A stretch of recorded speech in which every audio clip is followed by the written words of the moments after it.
She wakes up to silence. No footsteps, no whispered apologies, no voice calling her name. Just the soft hum of her own breath, like the world finally let her be. She lives alone now, not because she couldn't find someone, but because she finally stopped begging to be chosen. There was a time she tried to bend herself into shapes to fit their expectations. Smile more. Talk less. Don't be too much. Don't ask too many questions. Don't seem too emotional. Don't laugh too loudly. Don't love at all. But somewhere along the line, she began to wonder, why do I keep giving pieces of my soul to men who don't even recognize its worth? Carl Jung once wrote, "Your vision will become clear only when you look into your heart. Who looks outside dreams. Who looks inside awakes." This awakening doesn't happen all at once. It's a slow, aching realization. The kind that creeps in through unanswered texts, cold silences, and eyes that once held her like fire now dull with absence. For years, she thought something was wrong with her. Why was she too sensitive? Why did she feel everything so deeply? Why did her love always feel like a burden? Until one day, alone in a quiet apartment, she realized her sensitivity wasn't a weakness. It was her gift, her power. It was men who were uncomfortable with depth, not her. It was society that taught her to silence herself for approval. She now understands the pain wasn't punishment. It was information, a sacred message from her soul. She began tracing the patterns, emotionally unavailable men. The ones who only came close when she pulled away. The ones who loved the chase but feared the depth. These patterns weren't random. They were rooted in childhood, in emotional neglect, in never feeling fully seen. This isn't just a woman living alone. This is a woman who chose her peace over performance. She doesn't crave chaos anymore. She doesn't romanticize confusion. She knows her worth not as an idea, but as an embodied truth. And yes, sometimes the nights are heavy. Sometimes loneliness stings like a bruise pressed too hard. But even then she knows, being alone in truth is better than being loved in illusion. There is a strange kind of grief that comes with healing, not from heartbreak, but from the illusions you used to believe in. She used to believe that love meant staying, even when her needs were unmet, even when the silence was louder than affection, even when she had to shrink just to fit in someone's shadow. She mistook longing for love. She thought anxiety meant passion. She believed that if she just tried harder, he would finally see her, finally stay, finally choose her. But now she knows, love that must be earned through self-abandonment is not love at all. Carl Jung wrote, "Until you make the unconscious conscious, it will direct your life and you will call it fate." She used to call it fate. The way emotionally distant men kept finding her. The way her love was always too much or too soon. The way she always ended up alone, waiting for texts that never came. But now she sees the pattern, clear as the moonlight on her floor. She was raised to be pleasing, not powerful. Taught to earn love, not receive it. And in the silence of living alone, she started to unlearn all of it. She no longer flinches at silence. She no longer fills empty spaces with apologies. She sits with the ache and listens. In her solitude, she found something rare. The voice she silenced for years. It doesn't scream. It doesn't beg. It whispers, softly, but surely. You are enough, even without being needed. Now, her apartment is a temple of her own truth. She decorates her walls with quotes that remind her of her becoming. She eats dinner with candles, not because anyone is coming, but because she is here. She wears silk on Sundays and plays her favorite music while folding laundry, because she is not waiting anymore. Not for calls, not for validation, not even for closure. She understands now that some men never gave closure, because their love was never open to begin with. She understands now that being a woman who lives alone doesn't mean she's lonely. It means she stopped choosing emotional starvation over inner peace. She didn't lose love. She found herself. And that is the kind of love that stays. There's a reason so many women break in silence. Not because they're weak, but because they were taught to carry everything quietly. She remembers the nights when she would cry with the lights off, so no one would know, when her voice would tremble,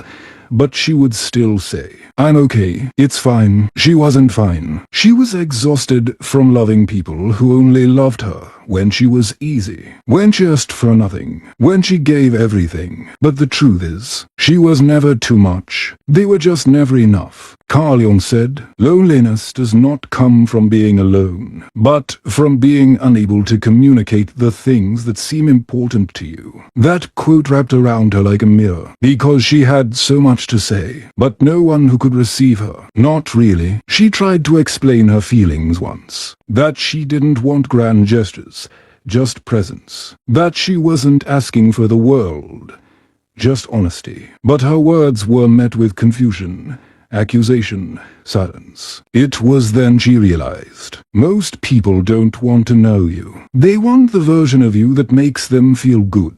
So, she stopped trying to be understood. She started trying to understand herself. She looked at her wounds, not with shame, but with compassion. She saw the pattern in her life, always being the caretaker, the empath, always putting others first, hoping someone would notice her pain. But she's no longer waiting to be rescued, no longer waiting for a man to fix what was broken. She now knows healing is not someone else's responsibility. It is her sacred, messy, beautiful journey. She learned to soothe herself, to cook for herself, to hug her own shoulders when nights got long. She stopped making excuses for people who left without explanation. She stopped rereading conversations looking for closure. Instead, she started reading herself, her patterns, her habits, her silence, because in that silence, she finally heard her own voice. Not the voice of the girl who begged to be loved, but the woman who has learned to love herself anyway. And when you finally love yourself, you stop chasing people who don't know how to hold you. Now she walks differently, not with arrogance, but with the quiet grace of someone who's been through hell and made a home within it. She is not afraid of the dark anymore, because she became the light she was searching for. Solitude became her sacred teacher, not the kind that came to punish her, but the kind that came to awaken her. In silence,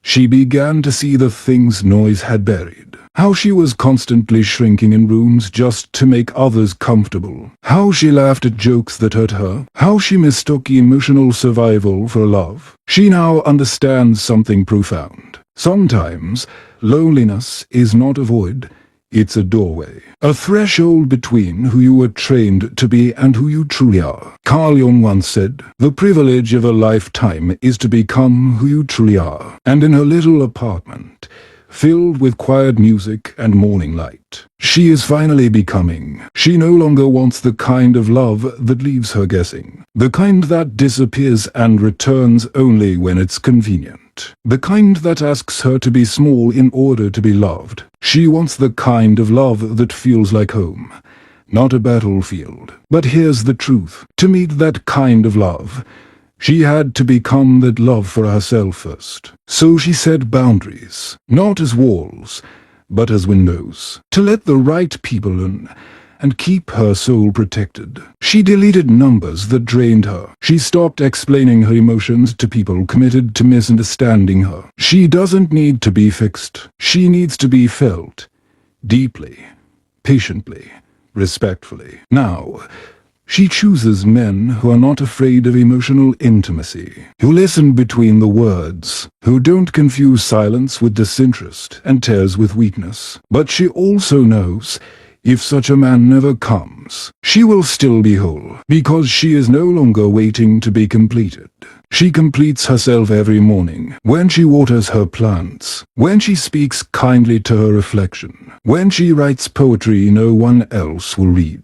There's a quiet beauty in knowing your worth, not announcing it, not defending it, just being it. And the world, the men, the old wounds, the aching memories. They no longer have the power to shake her core. She is grounded now, rooted in herself, and the self is sacred. There's a moment in every woman's life when she stops asking, "Why didn't they choose me?" and starts asking, "Why did I keep choosing them?" This shift is not small. It is a quiet earthquake inside the soul. It breaks illusions. It unthreads every lie she once wrapped around her worth. Because the truth is, she wasn't hard to love. She was just trying to be loved by people who didn't even love themselves. Carl Jung once wrote, "People will do anything, no matter how absurd, to avoid facing their own souls." She saw this again and again. Men who kept her at arm's length. Men who flirted with her depth but feared drowning in it. Men who praised her strength but left when she showed her softness. So,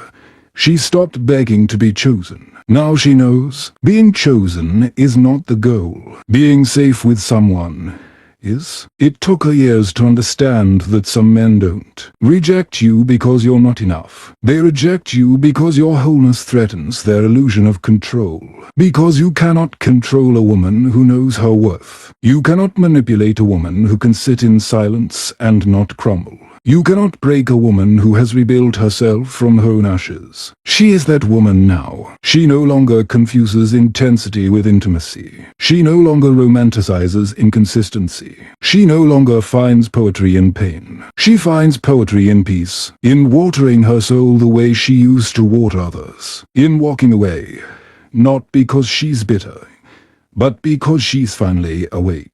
She has learned the art of detachment, not coldness, not numbness, but the sacred ability to let go of things that are not rooted in truth. Now, when someone pulls away, she doesn't chase. When someone grows distant, she doesn't shrink. She simply observes, accepts, rises. Because her love is no longer available on discount. If someone wants access to her softness, they must bring honesty, patience, emotional presence. She knows now that real connection isn't built through constant conversation. It's built in the quiet moments where nothing needs to be said, but everything is felt. And if she must walk this path alone, then let it be paved with truth, not pretense. Because this woman, who lives alone without a man, is not lonely. She is liberated. Freedom looks different on her now. It's in the way she no longer flinches when the phone stays silent. In the way she walks through the world without needing to be seen. Because she sees herself. It's in the books stacked beside her bed. The ones that don't tell her how to be lovable, but remind her she already is. It's in the way she talks to herself, gently, patiently, like a mother tending to the child within. She no longer scolds herself for caring too much. She praises herself for having a heart that still feels, despite it all. Carl Jung once said, "I am not what happened to me. I am what I choose to become." And she has chosen to become soft, but not weak. Open, but not naive. Alone, but never abandoned. She's done living for texts that never come. Done explaining her worth to people who never asked about her soul. Done handing out access to her spirit without a key of integrity. Now, her solitude is not silence. It's a song. Not emptiness, but space. Space to breathe, to heal, to create, to simply be.